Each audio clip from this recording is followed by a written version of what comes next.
Mr. Greedy liked to eat. In fact, Mr. Greedy loved to eat.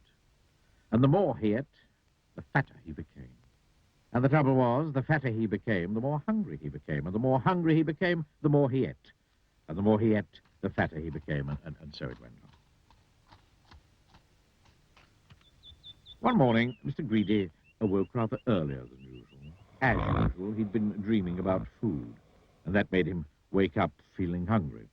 So Mr. Greedy got up, went downstairs, and ate the most enormous breakfast. This is what Mr. Greedy had for his breakfast. Toast, 2 slices. Cornflakes, 1 packet. Milk, 1 bottle. Sugar, 1 bowlful. Toast, 3 slices. Eggs, 3 boiled. Toast, 4 slices. Butter, 1 dish. Marmalade, 1 pot. Toast, 6 slices. That was a delicious breakfast. Now, I wonder what would be nice to have for lunch. He decided, in order to work up an appetite for lunch, that he would go for a long walk. That morning, Mr. Greedy walked and walked and walked. Then he discovered a cave. That's funny, he thought. I don't remember seeing that there before. Mr. Greedy, being a curious sort of fellow, decided to explore. He entered the dark cave. Inside, he discovered some giant steps leading upwards. Very steep, very difficult to climb, but with much huffing and puffing, Mr. Greedy climbed up and up. At the top of the steps, Mr. Greedy came to a door. It was, without doubt, the biggest door that Mr. Greedy had ever seen, and it wasn't quite shut. So Mr. Greedy squeezed himself through the crack in the door. And there before him was an amazing sight. The biggest room in the world. The floor was as big as a field. The table in the middle of the floor was as big as a house, and the chairs around it were as high as trees.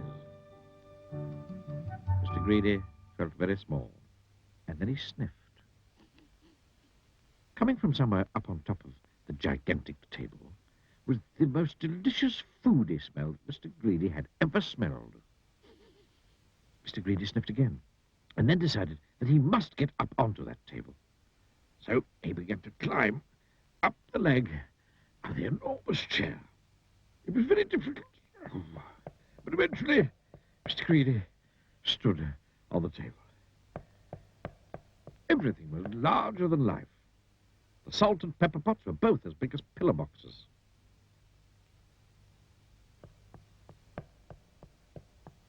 There was a bowl of fruit on the table, and Mr. Greedy tried to lift one of the oranges. And Mr. Greedy, being Mr. Greedy, took a bite out of one of the apples there. Then he looked around. Over on the other side of the table stood the source of that delicious smell. A huge, enormous, gigantic, colossal plate. And on the plate, huge, enormous, gigantic, colossal sausages the size of pillows. And huge, enormous, gigantic, colossal potatoes the size of beach balls. And huge, enormous, colossal peas the size of cabbages. Mr. Greedy hurried across the table towards the plate, and being Mr. Greedy, began to eat. Suddenly, a shadow fell across the plate, and Mr. Greedy found himself being picked up by a giant hand and looking into the eyes